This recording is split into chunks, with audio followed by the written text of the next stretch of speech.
जय मिथिला जय मैथिली। हम पुष्पा अहाँ सबके प्रणाम करै छी। एकटा अखन तऽ मधुश्रावणी पाबनि चलि रहल अइ, ताहि उपलक्ष्यमे विषहारा गीत लऽ कऽ अयलहुँ हँ, से अहाँ सब सुनू आओर अहूँ सब गाबी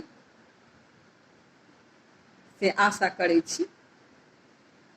अंगना में घूमी घूमी कानती नगिनिया, अंगना में घूमी घूमी कानती नगिनिया, से कियो नहीं कहती नाग के खबरिया, से कियो नहीं कहती नाग के खबरिया।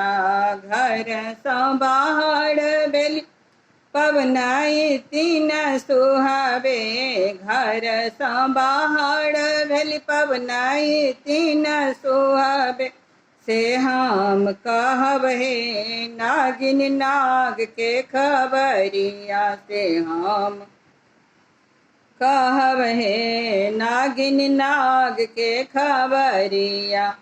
आहूँ के नाग नागिन भूखल पड़ल छल, आहूँ के नाग नागिन भूखल पड़ल छल, खुआए देलहुँ हे नागिन लाबा और दूधबा, खुआए देलहुँ हे नागिन लाबा और दूधबा। जहीं ना जुड़ेल सुहबे मोर नाग राजा के, जहीं ना जुड़ेल सुहबे मोर नाग राजा के, जुड़ल रही हैं गे सुहबे नैहर ससुररिया, जुड़ल रही हैं गे सुहबे नैहर ससुररिया।